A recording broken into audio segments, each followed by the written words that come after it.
बातचीत करने का अधिकार नहीं था, पानी पीने का अधिकार नहीं था, रहने के प्रॉपर जगह रहने का अधिकार नहीं था।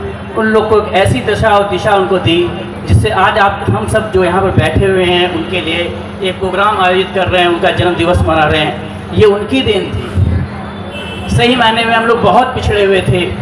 हम तो जो जब मैंने बाबा साहब के बारे में पढ़ा और जाना कि उस समय जब आज़ादी से पहले उन्होंने किस परिस्थितियों में पढ़ाई करी, शिक्षा ग्रहण करी और उस शिक्षा का सही रूप से जो उपयोग किया हमारे आने वाले भविष्य के लिए किया।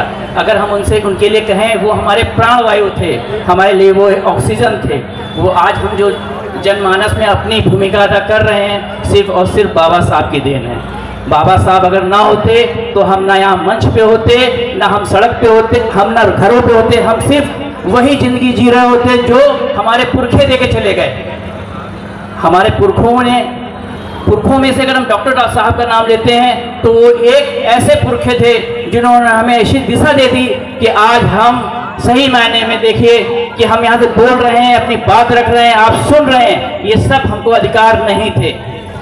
बाबा साहब के बारे में यहाँ सब जानते हैं, कहाँ उनका जन्म हुआ, कब उनका देहांत हुआ। हम जब उनके बारे में बातें करते हैं, बाबा साहब आज हमारे लिए एक ऐसे व्यक्तित्व हैं कि जिनकी हम अगर पूजा डेली करें तो भी कम है। वो हमारे लिए एक इंस्टीट्यूशन है, हमारे लिए एक संस्था है, हमारे लिए एक आत्मविश्वास है, हमारे लिए एक आत्मसम्मान है।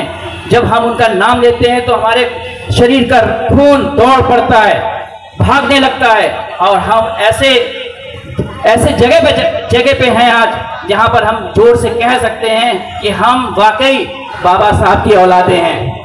नहीं तो आप बताइए, कोई भी देवी देवता, कोई भी ग्रंथ, हिंदू ग्रंथ ऐसा था जो आपको इसलिए इस योग्य बना सके कि आप यहाँ पर चेयर में बैठ सकें, या हम मंच पे बैठ सकें, या हम साथ में खाना खा सकें, या हम उठ बैठ सकें, हम अच्छे कपड़े पहन सकें? हम कुछ नहीं कर सकते थे। हम सिर्फ एक जकड़ी हुई जंजीरों में बंधे हुए इंसान थे, गुलाम थे। बाबा साहब थे जो हमें एक आजादी की हवा देके चले गए। और आज यकीन करिए, जिसके आधार पे हमने यहाँ पर ये इतना बड़ा रंग मंच बना दिया है और हम यहाँ पर ये जगह कह रहे हैं, हमारे भाई साहब कैप्टन साहब हैं, लाल सिंह जी हैं, और हम लोग सब मिल करके ये बाबा का बादल बना देंगे, बाबा का अंबर बना देंगे और बाबा का नाम से हम जाने जाएंगे। हमें सबसे ज्यादा खुशी होती है जब हम 14 अप्रैल की हम तैयारी करते हैं, 14 अप्रैल का हम इंतजार करते हैं कि हम जाएंगे अपने भाइयों के साथ, अपने बहनों के साथ, अपने समाज के साथ बैठेंगे, मिलेंगे, बातें करेंगे। क्योंकि बहुत मौके ऐसे होते हैं कि हम बातचीत नहीं कर पाते, मिल नहीं पाते। यही एक मंच होता है, यही एक जगह होती है जहां से हम अपने विचार दे सकते हैं, अपने लोगों के साथ बैठ सकते हैं। और मैं यही कह रहा हूं कि आप लोग जो आज हम लोग इतने अच्छे कपड़े पहने हुए हैं, पैंट शर्ट पहने हुए हैं, सिर्फ बाबा साहब की देन है। यकीन करिए, हम लोग सिर्फ लंगोट लगा के घूमते थे, कपड़े पहनने का अधिकार नहीं था, खाना खाने का अधिकार नहीं था। और ये सब शिक्षा की बदौलत हुआ। बाबा साहब ने कहा था, शिक्षित बनिए, संगठित बनिए, संघर्ष करिए। संघर्ष का मतलब सिर्फ ये था नहीं था कि आप डंडा लेके बाहर निकलिए। संघर्ष का मतलब ये था, पढ़ाई में संघर्ष करिए, आगे बढ़िए। जिस तरह बाबा साहब ने संघर्ष करके पढ़ाई की थी, बस 32 डिग्रियों के मालिक थे वो, 32 डिग्रियों के।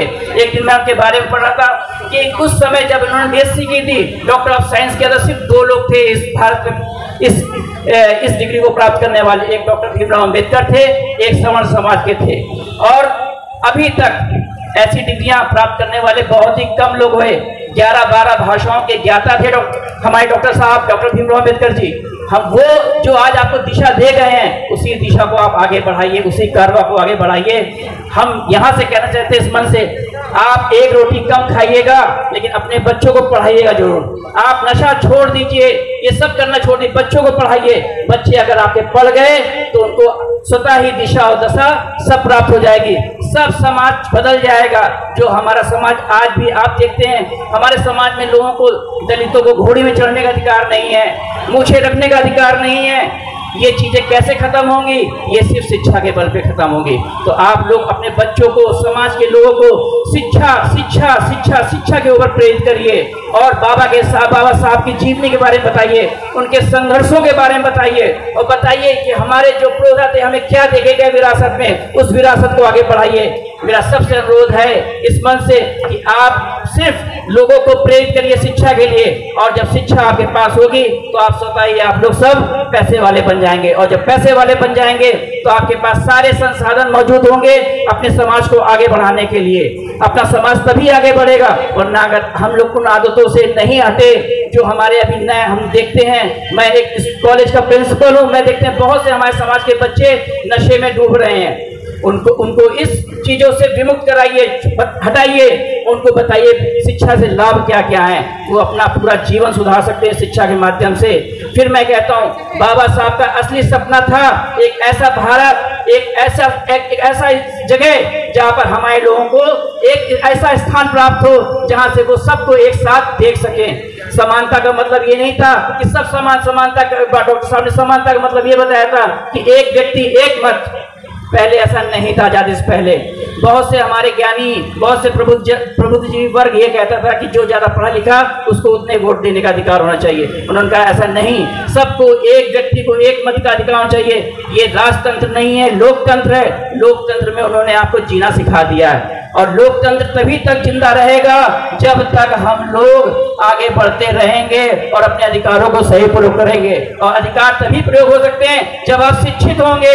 बिना शिक्षा के कोई भी आप अधिकार प्रयोग नहीं कर पाएंगे, क्योंकि जब आप शिक्षित नहीं होंगे तो पढ़ेंगे कैसे, लिखेंगे कैसे। और एक चीज बता दें, ये सारी जो अभी वर्तमान में जो घटनाक्रम चल रहा है, वो शिक्षा इतनी महंगी हो गई है कि पढ़ना बड़ा मुश्किल हो गया। फिर भी मैं कहूँगा अपने बच्चों को शिक्षा की तरफ प्रेरित करिए, उनको आगे बढ़ाइए। शिक्षा एक ऐसा हथियार है जहां आपका समाज, आपके बच्चे, आपके लोग आगे बढ़ सकते हैं और वो एक नया भारत निर्मित कर सकते हैं जिसकी बाबा साहब ने कल्पना की थी। अगर वाकई आप लोग सब बाबा साहब के असली वंशज हैं तो बाबा साहब की कसम खाइए कि अपने बच्चों को खूब शिक्षित करेंगे और उनको गलत चीजों से दूर रखवाएंगे। और ऐसा नहीं कि आप सिर्फ अपने बच्चों को, आसपास के बच्चे जो आपके समाज के हैं, आसपास के लोग हैं, उनको भी प्रेरित करिए कि अपने बच्चों को शिक्षित करें, आगे बढ़ाएं और ये नशा जैसी चीजों से दूर करें, ताकि एक हम अच्छे देश का निर्माण, एक अच्छे भारत का निर्माण, बाबा साहब के सपनों को बाबा निर्माण कर सकें। इसी के साथ साथ मैं